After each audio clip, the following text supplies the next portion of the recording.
Okay, next on plays. This is page 37.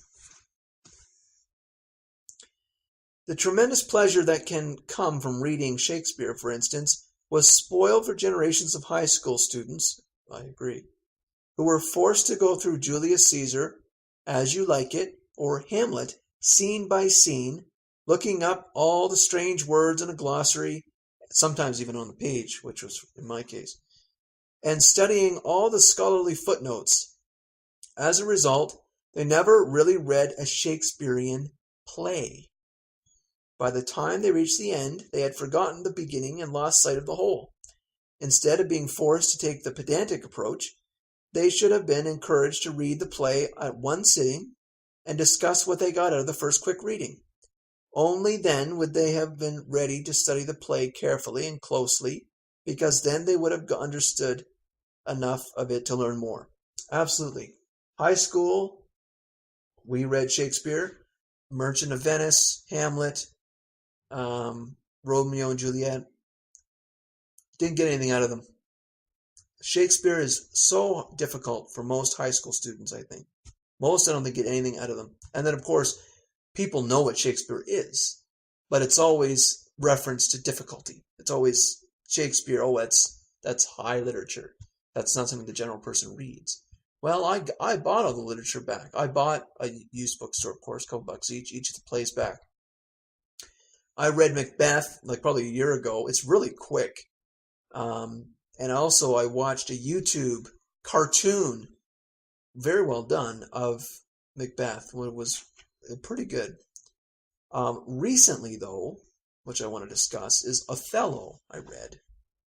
And what I found worked really well for me for reading Shakespearean plays is that I found that Shakespeare obviously is difficult to read. The language is difficult. What I found very helpful is that you should get a sense of the general events. You should know what's going on in the play. So what I did is I watched Othello made as a movie by the Matrix guy, Morpheus, Fishborn guy. Very well done. The point of watching the movie is that you get the general sense of the events. You know what's going on with the Othello, the ship captain, right? And his wife and all that stuff. Then what you do is you go back to the play. Now that you know what the general events are, you're not lost. You know who the people are. You know who Rodrigo is, just a punk. You know that Iago is a villain. Pretty much evil man. And you don't have to worry about that stuff anymore. You know who the people are. You know what's going to happen. You know what the general events are. You don't read Shakespeare to get the events. You read Shakespeare for his soliloquies, which are like little speeches that he makes about different topics that the characters do once in a while, as well as how it's written and how it flows. And so if you get the general sense first of the events and what's going to happen, then you can focus on the good stuff. You can focus on the worthwhile parts of Shakespeare. So that's what I think Adler also is suggesting here. He suggests here to do a quick read. That might be also not very useful, because sometimes you read it and you read a whole scene and you say to yourself, what the hell happened in the whole scene? I don't know. It was people talking and that was it. I recommend that you find a play on YouTube or if they made a movie of it, if it's famous enough, they made a movie of it, then watch the movie.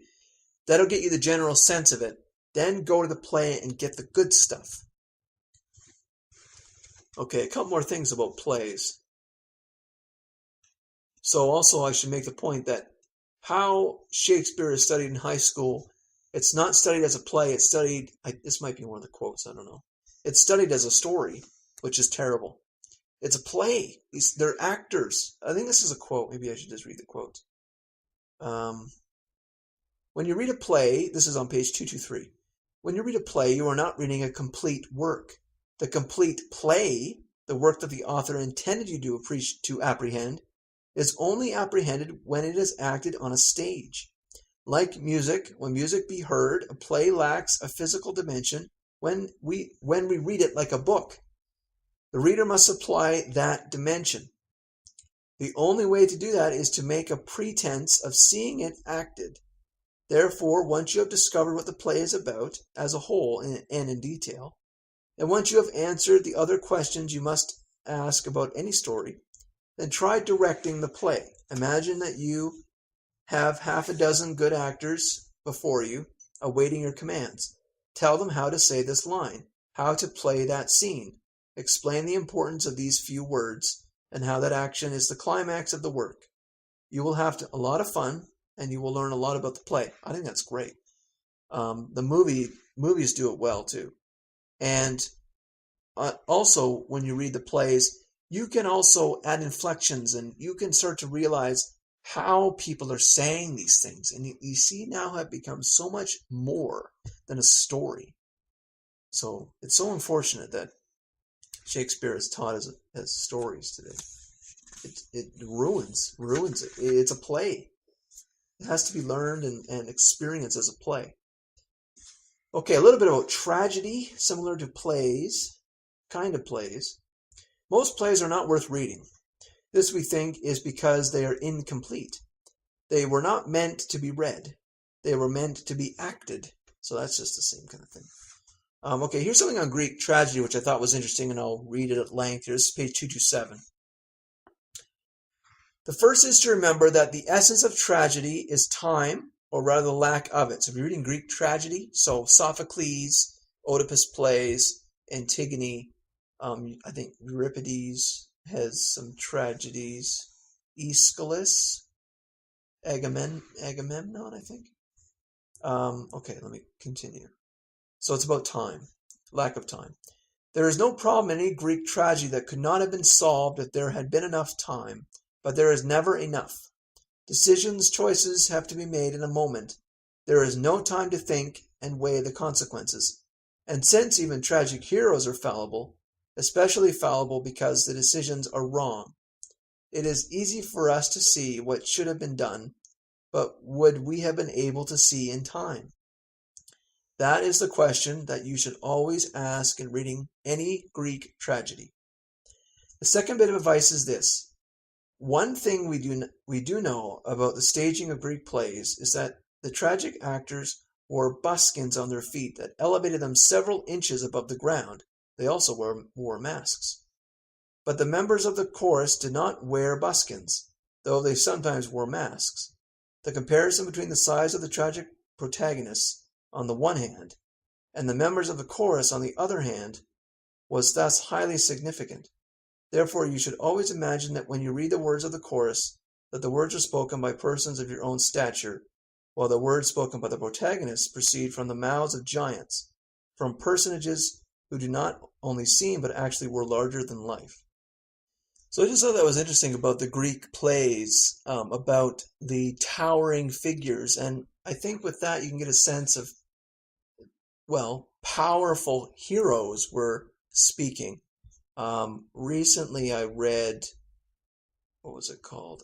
Well, this was Aristophanes, which are comedies. Aristophanes, the Frogs.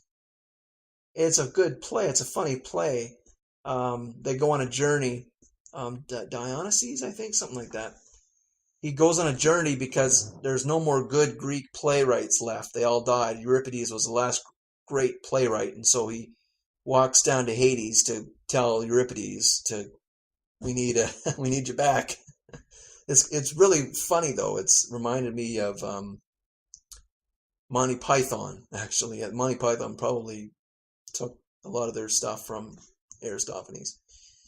But it's just funny because I guess the characters would have been towering figures. And I tried to think about how that would add to the play. I could see it in the tragedies, like Oedipus tragedies, or Antigone. I could see those because those are powerful figures that are clashing. But a comedy, I don't know. But anyways. Okay, so now I'm going to talk a little bit about history. Some tips on reading history from Adler and Van Doren. So first opening remark, this is on page 242, he says, If we are to read history well, it is necessary to know precisely what it is about and what it is not about. I thought that was a good point. Important. Now on page 238. A good historian does not, of course, make up the past. He considers himself responsibly bound by some concept or criterion of accuracy of facts. Nevertheless, it is important to remember that the historian must always make up something. He must either find a general pattern in, or impose one on, events, or he must suppose that he knows why the persons in his story did the things they did. He may have a general theory or philosophy, such as that providence rules human affairs, and make his history fit that. Or he may abjure any such pattern, imposed as it were from the outside or above, and instead insist that he is merely reporting the real events that have occurred. But in that case, he is likely to be forced to assign causes for events and motivations for actions. It is essential to recognize which way the historian you are reading is operating. The only way to avoid taking either one of the other positions is to assume that men do not do things for a purpose, or that the purpose, if it exists, is undiscoverable. In other words, that there is no pattern to history at all. And just reflecting on that, I wrote in the margin here whether history is closer to fiction or to science. And it seems to me it is, well, I think it's a bit harsh to say that it's fiction or even partly fiction. It is scientific in the sense that it is always based on facts. But just like in science, the author attempts to generalize based on the facts. He tries to create theories, just like in science. So I would say it's far more on the scientific side. Now on page 239, one of the rules for reading history. Because theories of history differ, and because a historian's theory affects his account of events, it is necessary to read more than one account of the history of an event or period if we want to understand it. At any rate, we would admit that every narrative history has to be written from some point of view. But to get at the truth, we ought to look at it from more than one viewpoint. And now on page 240, so this begins with a quote from Aristotle. Poetry is more philosophical than history, wrote Aristotle. By this he meant that poetry is more general, more universal. A good poem is true not only in its own time and place, but in all times and places. It has meaning and force for all men. History is not quite so universal as that. It is tied to events in a way that poetry is not. But any good history is also universal. Thucydides himself said that he was writing his history so that men of the future would not have to repeat the mistakes he had seen made and from which he had suffered personally and through the agony of his country. He described the kinds of human mistakes that would have meaning to men other than himself, to men other than Greeks. And so he just sums, well, I got a few more comments to make about history, but here's a little bit of a summation he makes, page 241. Let us sum about these two suggestions for reading history. The first is, if you can, read more than one history of an event or period that interests you. The second is, read a history not only to learn what really happened at a particular time and place in the past, but also to learn the way men act in all times and places, especially now. I thought that was a good point. You can learn a lot about human behavior through history. And I don't know why it's not so emphasized today. People think that you want to learn about human behavior, you study psychology or sociology. There's a lot you can get out of history and literature about human behavior. On page 243, history suggests the possible, for it describes things that have already been done. If they have been done, perhaps they can be done again, or perhaps they can be avoided. The main answer to the question, what of it, therefore, lies in the direction of practical political action. For this reason, it is of great importance that history be read well. It's a good point. And you can take that piece to what I said earlier about making sure you're not coming to the work bias and all that kind of stuff. Read history well. It's a good idea. Don't read like North Korea, right, where they think they're the center of the universe. And just one more on history. This is about bias I was talking about before. The assumption that an author makes and that he assumes you share are sometimes very difficult to discover. In the 17th century Background by Basil Willey has this to say. So this is a quote from this guy. It is almost insufferably difficult to become critically conscious of one's own habitual assumptions. Doctrines felt as facts can only be seen to be doctrines and not facts. After great efforts of thought, and usually only with the aid of a first-rate metaphysician.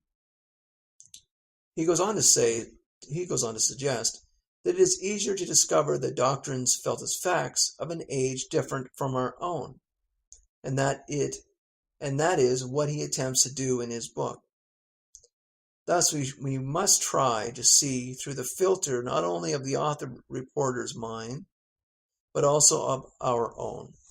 Okay, just a couple of things on biography.